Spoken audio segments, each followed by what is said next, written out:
Right, welcome back everybody. I know a lot of you was really interested in this disintegrated clutch. I had a lot of views on that last video, and I did say there'll be a part 3, but unfortunately, once we did come to do part 3, we literally just filmed the intro and we got stuck straight in, so there isn't really any footage of part 3. All I've got is a bit of footage where we done an intro and where we did just line the clutch plate up to the flywheel.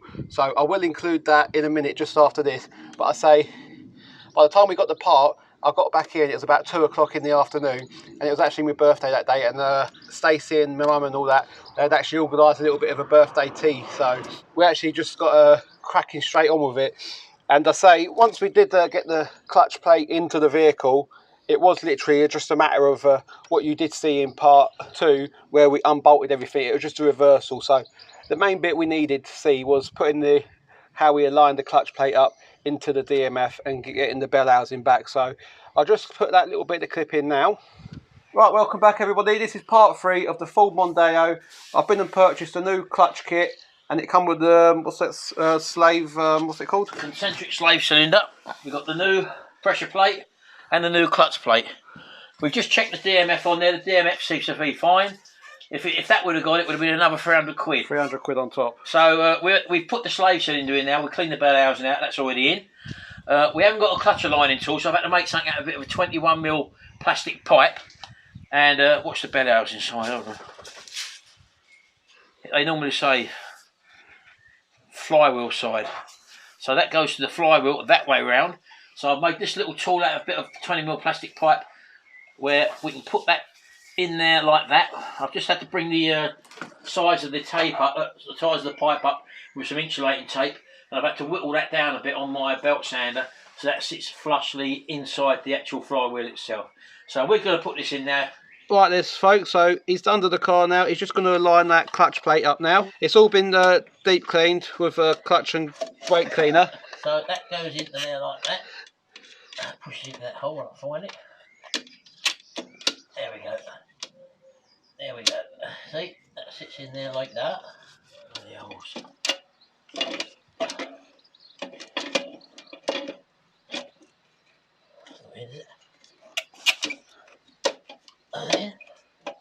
Right then, so that's all the bolts back in now. They're all torqued up to spec, so we're just going to pull the alignment tool out now. If I can.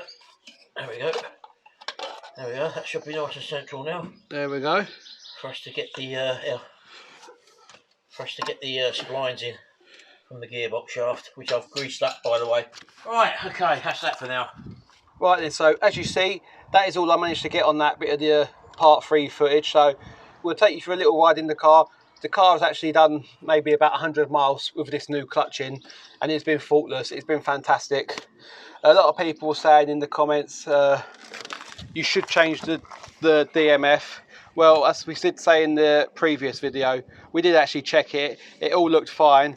It does look like the genuine one from factory, because it's a General Motors one, and the cylinder is actually stamped Ford as well, so that looked like that was original. So it did look like it had a new clutch in the past, because that was an LUK Luck clutch, and that is what we've replaced it with. So, but everything in there did look perfectly fine. So we got a new clutch kit in there, and we got a new cylinder as well, so slave cylinder. So it is on the original DMF. It did look fine to us. What's the worst can happen if it does fail? Worst case scenario, we'll just have to drop the gearbox again and do it again and do the DMF, and that'll be another video for you anyway. But it was a cost. It was about a £350 cost, I think, for the DMF, and I didn't want to throw that money at it because it seemed alright, and it's been perfectly fine for the 100 odd miles that we've put on the vehicle. And I keep getting a few comments in down below saying that this car is a money pit. The car's not a money pit. The car cost me scrap money, and I mean scrap money. I could literally just take the catalytic converter into the scrapyard now, weigh that in, and that's paid for the vehicle. So I did take a chance on the car, but I'm knowing that I was paying scrap money for it, so I was never going to lose on it. If I couldn't do nothing with it, it would have weighed in, and I would have still made money on it that way. It's cost me a new ECU and a clutch plate and an alternator, and I could still sell this vehicle now and make an excellent profit on it, but the car's going nowhere. It's low mileage. and it's cost. I say it's a cheap motor at the end of the day, and it's just wear and tear things that have gone wrong. But anyway, I'm going to stop waffling now. What we're actually going to be doing in this little video, as you can see there, I've got a little package here, and what we got in here is some bonnet gas struts and some boot ones. So when you do actually, when you're under the bonnet and you're trying to undo things, levering on ratchets or spanners, and the car does wobble, it actually drops down like that, and it has caught me and the old man out a couple of times. What we're going to be doing is we're going to be replacing them, and the boot ones are, again, they're just starting to foul. The boot will come up and it'll just sit there, and they're just, see that it's just doing nothing, that. So we're going to change the front ones out first. All we should hopefully need is a little flatted screwdriver just to pop the pins and get them changed over. So I've got a couple here.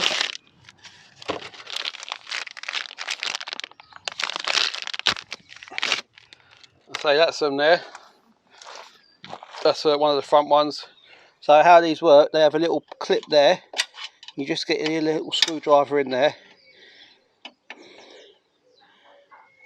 and you just pull that open like that, and you do the same on the top one, just up there like that, and that will be that free now. So I'm going to put you back on the stand because I'm going to have to take the weight of the bonnet. So I was going to pop the springs on the new one as well, so we are ready to go.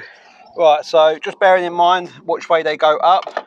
So they go up that way, so I'm just going to rest the bonnet, take the weight of the bonnet now. It's on my head, so we'll just pop that one out. We'll just pop that one in down there. We'll just turn that gas strap round, and there we just tap them clips in. There we go, and that is that fitted, as easy as that, and that's already taking the weight of that bonnet on its own. So we'll get the other one fitted. So once again, just going to pop that spring there, and the top one.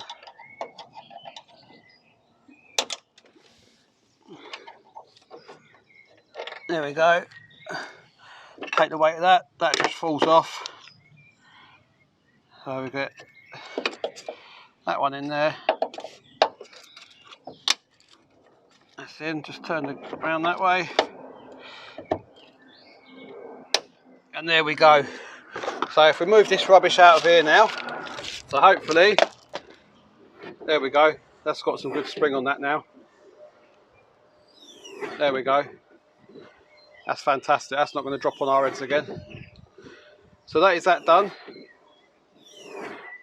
You can hear them struts. But before we close that bonnet down, I'll just show you how everything's back together as it should be. So really happy with that. I say the car's done a good 100 odd miles now, and it's actually getting a long trip this weekend. So we'll close that bonnet down now. There we go. I'm just going to spin the car around and then we'll do the boot.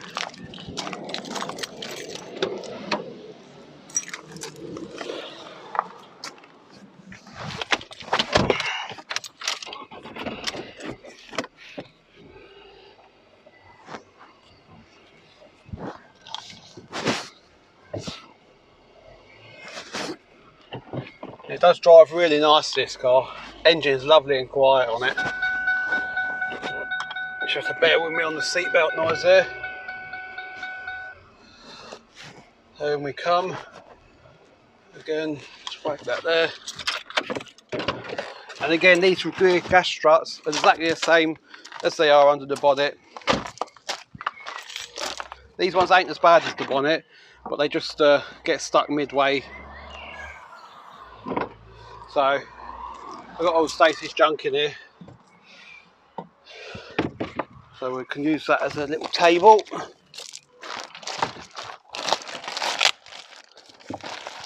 Let's get these out. I've not had these out yet, so I'm hoping they are the right ones.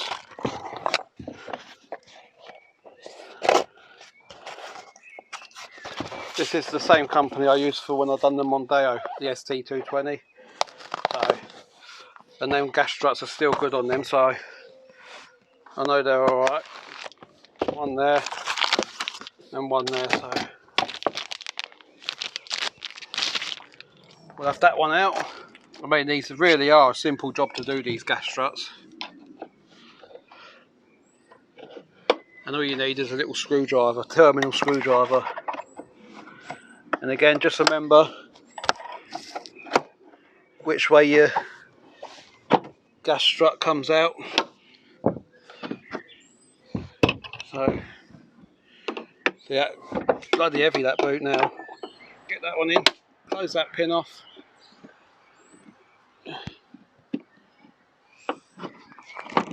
There we go. And again, and that's solid that up already. But we'll do both sides. These are the original Ford gas struts because they are marked Ford down there. So, alright, so top one.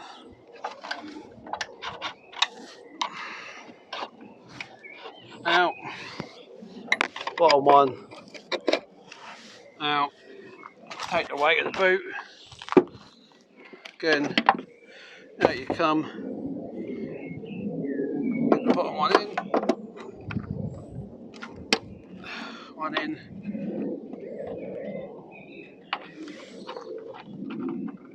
And two in. There we go. So we'll just test that. Lovely. And there it goes. I don't get stuck halfway now. Straight up. As before it was getting stuck there. So, nice, cheap, quick little fix. I think both of them sets come to about 23 quid. And I've also had the front wheel alignment done because obviously we did drop the subframe on here. So I'll just show you the readings now. It might mean something to some of you out there. To others it won't mean a lot. But as you can see, we're in tolerance now where we need to be. So it is all done now.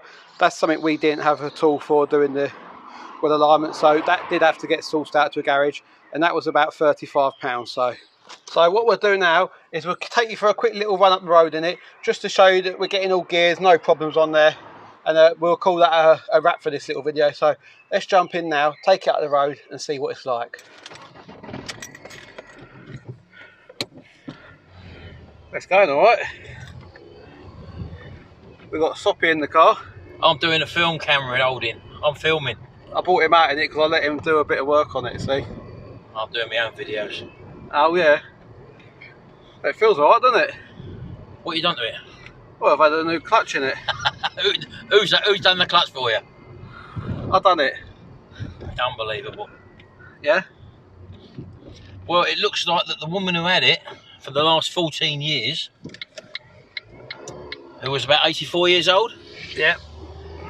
it looks like she might have had more than one clutch in it, because when we took it out, as you well know, the dual mass flywheel, which was still okay, Yep. A lot of people say you should change that at the same time. Well, yeah, normally you would do, but the kit you bought had the luck kit was a clutch pressure plate, the Yep. clutch plate, and the slave cylinder. Yep. And how much did that cost? 210 quid or something. Right, and if you would have had the DMF as well, An extra 350 on top. so that's the reason, folks, why he didn't change the dual mass flywheel, as it didn't need changing. The concentric slave cylinder, that was also a Ford Motorcraft one, so that's probably still the original one in there. 37,000 miles. And as you probably saw on this video, or on the installation video, the last one, the clutch plate and also the pressure plate were LUK ones. So for such a short mileage car, I reckon that's obviously the second or maybe even third clutch that's now gone into it. Now you've put that third clutch in. Who knows? So there you go. It's all working as it should do. Yeah, what do you think of it then? Well, it's a perfect job. I've done well, haven't I? And if you would have taken it to a garage, you're talking about £900 to £1,000, something like that, to have that sort of work done. Lovely jubbly. So we're going to leave it here. And until next time, we'll see you about.